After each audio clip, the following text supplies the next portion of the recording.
আসসালামু আলাইকুম রহমতুল্লাহ। দিনী ইসলাম নলেজ চ্যানেলে আপনাদের স্বাগতম। আজ আমি আপনাদের সঙ্গে আলোচনা করব, আজ সোমবার দিনে অথবা রাতে যদি আপনারা এই দোয়াটি অথবা এই আমলটি করতে পারেন, আপনার জীবনের সমস্ত গুনাহ আল্লাহ মাফ করে দিবেন। আপনার জীবনে যত গুনাহ আছে, যত ধরনের পাপ রয়েছে, সমস্ত অপরাধ এবং পাপ আল্লাহ তাআলা ক্ষমা করে দিবেন। এর সঙ্গে সঙ্গে যদি আপনার পরিবার এবং সংসারে অভাব থেকে থাকে, অথবা যদি আপনি ঋণগ্রস্ত হয়ে থাকেন, অথবা দারিদ্রতার ভিতর দিয়ে জীবন যাপন করছেন, তাহলে আজকের এই আমলটি করে যান। এছাড়াও আজকে আমরা এক ভাইয়ের প্রশ্নের উত্তর দিব, কেননা সেই ভাই আমাকে প্রশ্ন করেছে, আমাকে হয়তো কেউ কুফরি কালাম করেছে অথবা জাদু করেছে। তো আজকে আমরা সেই বিষয়টি নিয়ে কথা বলবো, যে কোনো মানুষ যদি আপনাকে জাদু এবং কুফরি কালাম করে, তাহলে কিভাবে আপনারা জাদু এবং কুফরি কালামকে নষ্ট করে ফেলবেন কোরআন ও হাদিসের আমল দ্বারা। বিশ্বাস করুন, আমলটি করার দ্বারা আপনারা দুনিয়া ও আখিরাতে উভয় জায়গায় কামিয়াবি হয়ে যাবেন। হাদিসে এসেছে, হযরত জাবের রাদিয়াল্লাহু তাআলা আনহু বলেন, আমি রাসূল সাল্লাল্লাহু আলাইহি ওয়াসাল্লামকে বলতে শুনেছি, কোনো ব্যক্তি আল্লাহর কাছে কোনো কিছুর প্রার্থনা করলে আল্লাহ তাআলা তা দান করেন, অথবা তদানুযায়ী তার থেকে কোনো অমঙ্গল প্রতিহত করেন, যতক্ষণ না সে কোনো পাপাচারে লিপ্ত হয় বা আত্মীয়তার সম্পর্ক ছিন্ন করার জন্য কোনো দোয়া না করে। অর্থাৎ দিনী ভাই এবং বোনেরা, আজকের আমলটি খুবই গুরুত্বপূর্ণ। রাসূল সাল্লাল্লাহু আলাইহি ওয়াসাল্লাম বলেছেন, যদি কেউ চায় যে বিপদের সময় তার দোয়া কবুল হোক, তাহলে সে যেন সুখের দিনগুলোতে বেশি বেশি দোয়া করে। অর্থাৎ দিনী ভাই এবং বোনেরা, আজকের এই আমলটি খুবই গুরুত্বপূর্ণ।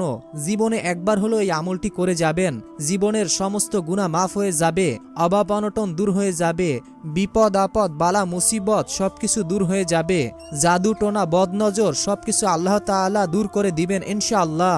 তাই মনের ভিতরে শতভাগ বিশ্বাস এবং ইয়াকিন নিয়ে জীবনে একবার হলো আমলটি করবেন। এই উদ্দেশ্যে ভিডিওটি না টেনে একদম শেষ পর্যন্ত দেখতে থাকুন। অনুরোধ করছি, আমরা এই প্রথমবার নারীদের ছবি ছাড়া কিংবা হারাম কোনো ছবি ছাড়া ইউটিউবে ভিডিও দিয়ে থাকছি। এরকম ভিডিওগুলি যদি আপনি আপনার ফোনে পেতে চান, এজন্য অবশ্যই দিনী ইসলাম নলেজ চ্যানেলটিকে সাবস্ক্রাইব করে রাখুন। তো চলুন শুরু করি। দিনী ভাই এবং বোনেরা, প্রথমে আগে আমরা সোমবার দিনের গুরুত্বপূর্ণ আমল সম্পর্কে জানব, এরপরে আপনাদের প্রশ্নের উত্তরগুলো দিব এবং আমল সম্পর্কে জানব। রাসূল সাল্লাল্লাহু আলাইহি ওয়াসাল্লাম নিজেই বৃহস্পতিবার ও সোমবার রোজা রাখতেন। তাই সোমবার ও বৃহস্পতিবার রোজা রাখা মহানবী সাল্লাল্লাহু আলাইহি ওয়াসাল্লামের সুন্নাত। আবু কাতাদা আনসারী রাদিয়াল্লাহু তাআলা আনহু থেকে বর্ণিত হয়েছে, রাসূল সাল্লাল্লাহু আলাইহি ওয়াসাল্লামকে সোমবার দিনে রোজা রাখার কারণে জিজ্ঞাসা করা হলো। তিনি বললেন, এই দিনে আমি জন্ম নিয়েছি আর এই দিনেই আমার উপরে কোরআন নাজিল হয়েছে। হাদিসে কুদসিতে আল্লাহ তাআলা বলেন, মানুষের প্রতিটা কাজ তার নিজের জন্য, কিন্তু রোজা এর ব্যতিক্রম, তা শুধু আমার জন্য, আমি তার প্রতিদান দিব। অর্থাৎ দিনী ভাই এবং বোনেরা, রোজা যদি আপনারা সোমবার দিনে রাখতে পারেন, তাহলে এর ফজিলাত অনেক বেশি। কেননা এই সোমবার দিনের রোজার কারণে আপনার বিপদ আপদ বালা মুসিবত আল্লাহ তাআলা দূর করে দিবেন। আপনার পরিবার ও সংসারে অভাব থাকলে আল্লাহ তাআলা তা দূর করে দিবেন। কেননা রোজা শুধু আল্লাহর জন্য, এর প্রতিদান আল্লাহ তাআলা নিজেই দিবে বলে ওয়াদা করেছেন। এর প্রতিদান আল্লাহ তাআলা কি দিবেন সেটা একমাত্র আল্লাহই জানেন। অর্থাৎ আপনি যেটা চাইবেন আল্লাহর কাছে, আল্লাহ তাআলা খুশি হয়ে আপনাকে সেটাই দান করবেন ইনশাআল্লাহ। তাই আপনারা চেষ্টা করবেন, যদি পারেন অবশ্যই অবশ্যই সোমবার দিনে রোজা রাখার। তো দিনী ভাই এবং বোনেরা, শয়তানের প্ররোচনায় পড়ে মানুষ আল্লাহ তাআলার অবাধ্যতায় লিপ্ত হয়, গুনাহ করে ফেলে। কিন্তু গুনাহ হয়ে গেলে একজন মুমিনের প্রথম কাজই হলো তওবা করা। তওবা মানে গুনাহ থেকে প্রত্যাবর্তন করা, আল্লাহর কাছে ফিরে আসা। তাই তো আল্লাহ তাআলা পাপী বান্দাদেরকে আশার বাণী শুনিয়েছেন। বর্ণিত হয়েছে, হে আমার বান্দারা, যারা নিজেদের উপরে জুলুম করেছো, তোমরা আল্লাহর রহমত থেকে কখনোই কোনো দিনই নিরাশ হইও না। নিশ্চয়ই আল্লাহ সমস্ত গুনাহকে ক্ষমা করে দিবেন।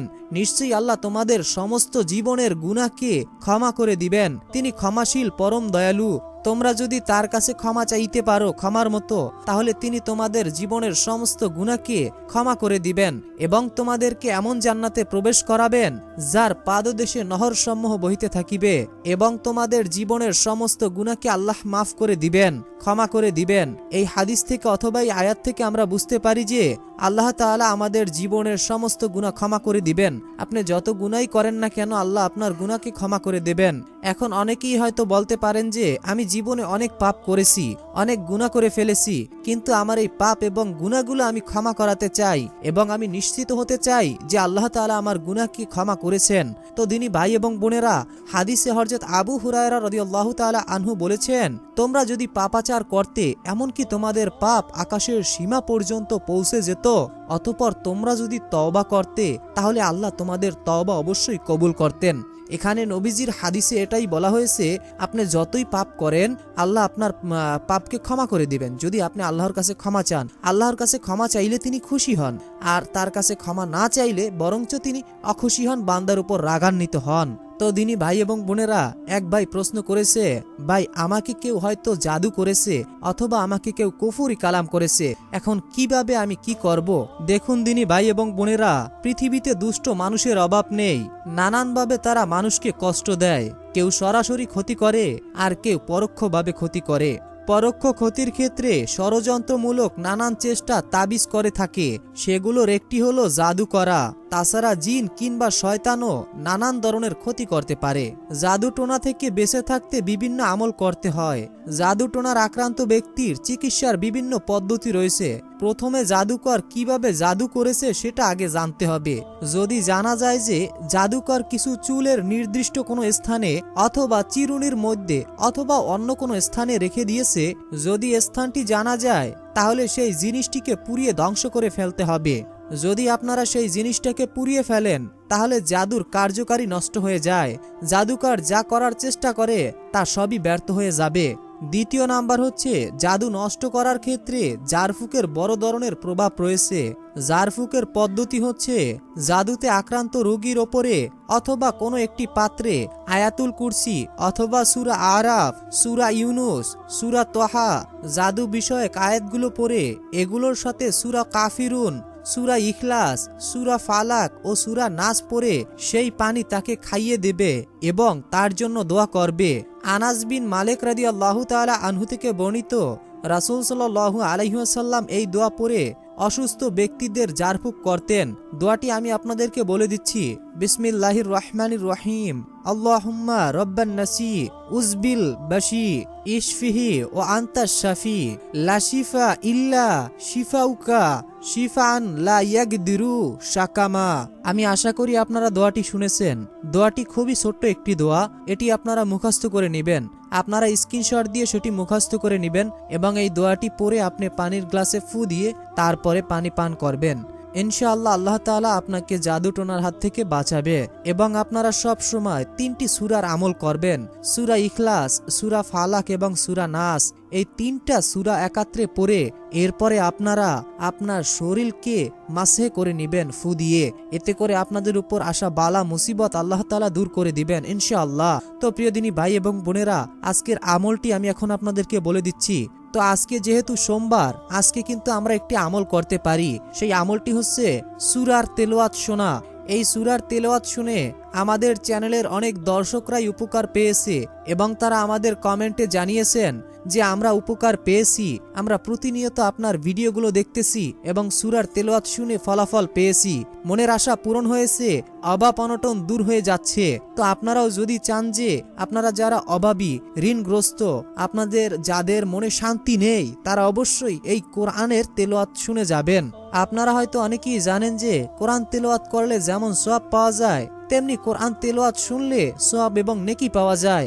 আপনারা যারা কোরআন তেলাওয়াত করতে পারেন না অথবা যারা পারেন কিন্তু আপনার হাতে সময় নেই কোরআন খুলে পড়ার মতো, তারা অবশ্যই সূরাটি শুনে যাবেন। প্রতিটা হরফে 10টি করে নেকি আপনার আমলনামায় দেওয়া হবে এবং আপনার আমলনামা থেকে 10টি গুনাহ আল্লাহ তাআলা কেটে দিবেন। তো আগে আমরা সূরাটি শুনবো, এরপরে আমরা দোয়াগুলো এবং আমলগুলো জানবো।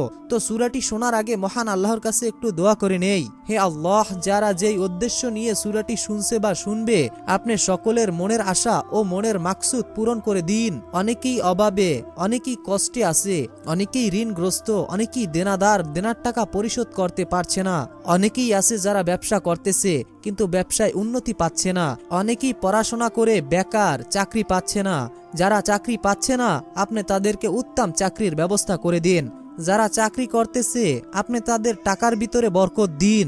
যারা ব্যবসা করতেছে, আপনি তাদের ব্যবসার ভিতরে বরকত দিন। হে আল্লাহ, অনেকেই জাদু টোনার আক্রমণে আক্রান্ত। আপনি তাদেরকে সূরাটি শোনার ওসিলায় জাদু টোনা, বিপদ আপদ, বালা মুসিবত থেকে হেফাজত করুন। যারা অসুস্থ আপনি তাদেরকে সুস্থ করে দিন সূরাটি শোনার ওসিলায়, আমিন। কমেন্ট বক্সে আপনি আমিন লিখে দোয়াতে শরীক থাকুন। তো আগে সূরাটি শুনবো, এরপর আমলটি জানবো। তো চলুন সূরাটি শুনতে থাকি। أعوذ بالله من الشيطان الرجيم. بسم الله الرحمن الرحيم. ياسين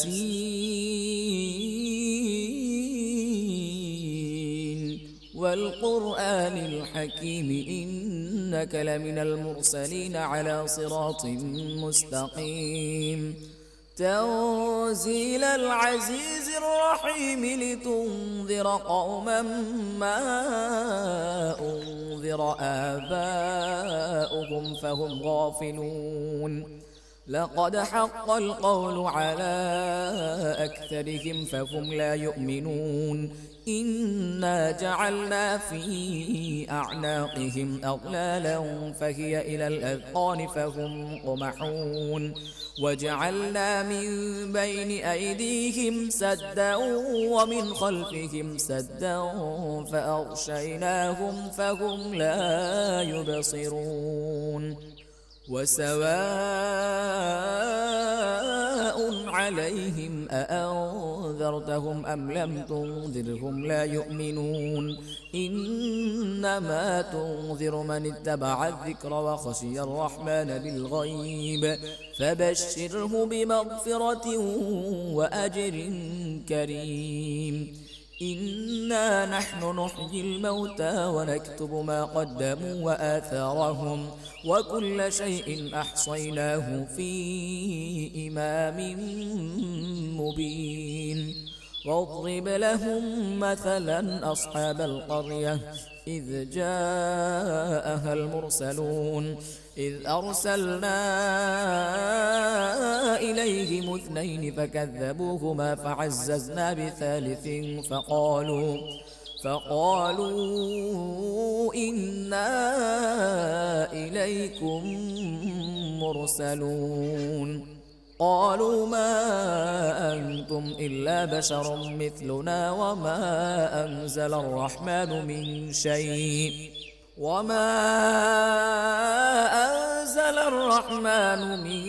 شيء إن أنتم إلا تكذبون. قالوا ربنا يعلم إنا إليكم لمرسلون وما علينا إلا البلاغ المبين. قالوا إنا تطيرنا بكم لئن لم تنتهوا لنرجمنكم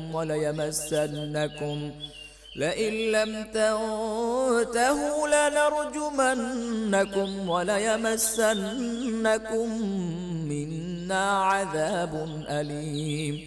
قالوا طائركم معكم أئن ذكرتم بل أنتم قوم مسرفون.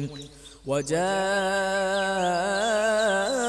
من أقصى المدينة رجل يسعى قال يا قوم اتبعوا المرسلين اتبعوا من لا يسألكم أجرا وهم مهتدون.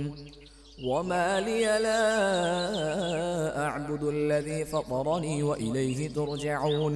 أأتخذ من دونه آلهة إن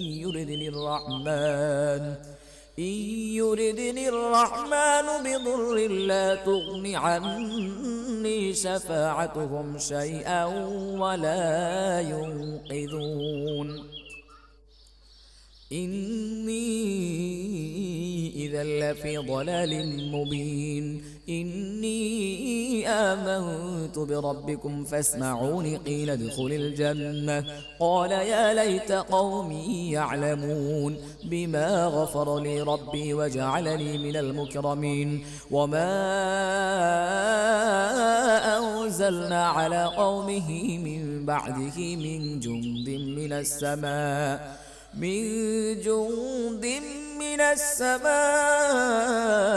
وما كنا منزلين.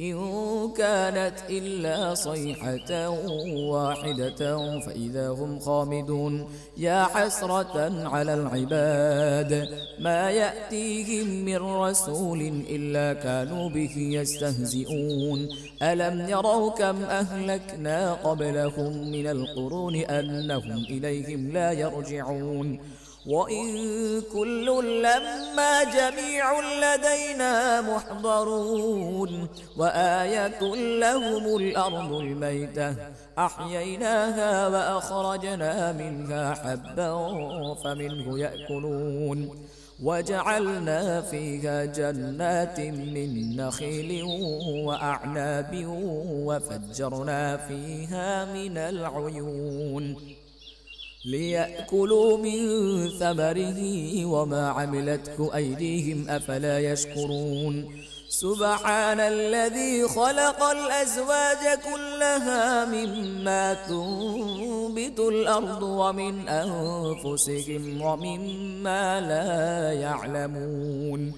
وآية لهم الليل نسلخ منه النهار فإذا هم مظلمون والشمس تجري لمستقر لها ذلك تقدير العزيز العليم والقمر قدرناه منازل حتى عاد كالعرجون القديم لا الشمس ينبغي لها أن تدرك القمر ولا الليل سابق النهار وكل في فلك يسبحون وآية لهم أنا حملنا ذريتهم في الفلك المشحون وخلقنا لهم من مثله ما يركبون وإن نشأ نغرقهم فلا صريخ لهم ولا هم ينقذون إلا رحمة منا ومتاعا إلى حين وإذا قيل لهم اتقوا ما بين أيديكم وما خلفكم لعلكم ترحمون وما تأتيهم من آية من آيات ربهم إلا كانوا عنها معرضين وإذا قيل لهم أنفقوا مما رزقكم الله قال الذين كفروا للذين آمنوا أنطعم من لو يشاء الله أطعمه إن أنتم إلا في ضلال مبين ويقولون متى هذا الوعد إن كنتم صادقين ما ينظرون إلا صيحة واحدة تأخذهم وهم يخصمون فلا يستطيعون توصية ولا إلى أهلهم يرجعون ونفخ في الصور فإذا هم من الأجداث إلى ربهم ينصلون قالوا يا ويلنا من بعثنا من مرقدنا هذا ما وعد الرحمن وصدق المرسلون إن كانت إلا صيحة واحدة فإذا هم جميع لدينا محضرون فاليوم لا تظلم نفس شيئا ولا تجزون إلا ما كنتم تعملون إن أصحاب الجنة اليوم في شغل فاكهون هم وأزواجهم في ظلال على الأرائك متكئون لهم فيها فاكهة ولهم ما يدعون سلام قولا من رب رحيم وامتازوا اليوم أيها المجرمون ألم أعهد إليكم يا بني آدم ألا تعبدوا الشيطان إنه لكم عدو مبين وأن اعبدوني هذا صراط مستقيم ولقد أضل منكم جبلا كثيرا أفلم تكونوا تعقلون هذه جهنم التي كنتم توعدون اصلوها اليوم بما كنتم تكفرون اليوم نختم على أفواههم وتكلمنا أيديهم وتشهد أرجلهم بما كانوا يكسبون ولو نشاء لطمسنا على أعينهم فاستبقوا الصراط فأنى يبصرون ولو نشاء لمسخناهم على مكانتهم فما استطاعوا مضيا ولا يرجعون ومن نعمره ننكسه في الخلق أفلا يعقلون وما علمناه الشعر وما ينبغي له إن هو إلا ذكر وقرآن مبين لينذر من كان حيا ويحق القول على الكافرين ইসলাম দিনী ভাই এবং বোনেরা, আমি আশা করি আপনারা সকলেই মনোযোগের সাথে সূরাটি শুনেছেন। তো এখন আমি আপনাদেরকে সর্বপ্রথম দোয়াগুলো বলে দিব, এরপরে নিয়মটি বলে দিব। বিসমিল্লাহির রহমানির রহিম। আনতা ওয়ালিউনা ফাগফির লানা ওয়ারহামনা ওয়া আনতা খায়রুল গাফিরিন। আনতা ওয়ালিউনা ফাগফির লানা ওয়ারহামনা ওয়া আনতা খায়রুল গাফিরিন। বিসমিল্লাহির রহমানির রহিম। রব্বি ইন্নী জালামতু নাফসি ফাগফিরলি। রব্বি ইন্নী জালামতু নাফসি ফাগফিরলি। আমি আশা করি আপনারা দোয়া দুটি শুনতে পেরেছেন। তো এখন আমি আপনাদেরকে নবীর প্রতি দুরূদটি বলে দিচ্ছি। বিসমিল্লাহির রহমানির রহিম। আল্লাহুম্মা সাল্লি ওয়া সাল্লিম আলা নাবিয়ানা মুহাম্মদ। আল্লাহুম্মা সাল্লি ওয়া সাল্লিম আলা নাবিয়ানা মুহাম্মদ। তো আমি আশা করি আপনারা শুনতে পেরেছেন। তো এখন আমি আপনাদেরকে নবীর সঙ্গে জান্নাতে যাওয়ার দোয়াটি বলে দিব। বিসমিল্লাহির রহমানির রহিম। রদিতু বিল্লাহি রব্বাও অবিল ইসলামি দিনাও অবি মুহাম্মাদিন নাবিয়া ওয়া রাসূলুল্লাহ সাল্লাল্লাহু আলাইহি ওয়াসাল্লাম। রদিতু বিল্লাহি রব্বাও অবিল ইসলামি দিনাও অবি মুহাম্মাদিন নাবিয়া রাসূলুল্লাহ সাল্লাল্লাহু আলাইহি ওয়াসাল্লাম। আমি আশা করি আপনারা সকলেই মনোযোগের সাথে দোয়াগুলো শুনেছেন। তো আপনারা এই আমলটি যদি যে কোনো নামাজের পরে করেন তাহলে সবচাইতে বেশি ভালো হয়। আর আপনারা যদি যে কোনো সময় এই আমলটি করতে চান, সর্বপ্রথম আমলটি করার আগে দুরূদ শরীফ যেটি আমি আপনাদেরকে বলে দিয়েছি, সেই দুরূদ শরীফ আপনারা মাত্র 11 বার পড়ে নেবেন। সর্বপ্রথম 11 বার দুরূদ শরীফ পড়ার পর এরপরে আপনাদের যেই দোয়াগুলো বলে দিলাম সেই দোয়াগুলো অবশ্যই মনোযোগের সাথে পড়বেন এবং দোয়াগুলো পড়ার আগে অবশ্যই আপনারা অজু করে নেবেন। অজু করার পর দোয়াগুলো পড়ার পর এরপরে শেষে আপনারা আবারও দুরূদ শরীফ 11 বার পড়ে নেবেন। 11 বার যখন আপনাদের দুরূদ শরীফ পড়া হয়ে যাবে এরপরে আপনি চাইলে মোনাজাত করতে পারেন অথবা আল্লাহ তাআলার কাছে মনে মনে আপনার আশা আকাঙ্ক্ষা এবং বিপদ আপদ বালা মুসিবতের কথা বলতে পারেন। ইনশাআল্লাহ আল্লাহ তাআলা আপনাদের মনের খবর জানেন। আল্লাহ আপনার মনের অবস্থান সম্পর্কেও জানেন। বান্দার মনে এখন পর্যন্ত যেই কথাটার আবির্ভাব হয়নি আল্লাহ তাআলা সেই কথাটাও পর্যন্ত জানেন। অতএব আপনি আপনার মনের ইচ্ছাগুলো আল্লাহ তাআলার কাছে দোয়ার মাধ্যমে তুলে ধরবেন।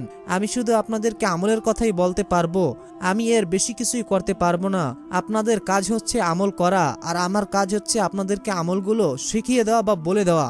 তো আল্লাহ তাআলা আমাদের সকলকে নেক আমল করার তৌফিক দান করুন, গুনাহ থেকে রক্ষা করুন এবং 5 ওয়াক্ত নামাজ আদায় করার তৌফিক দান করুন।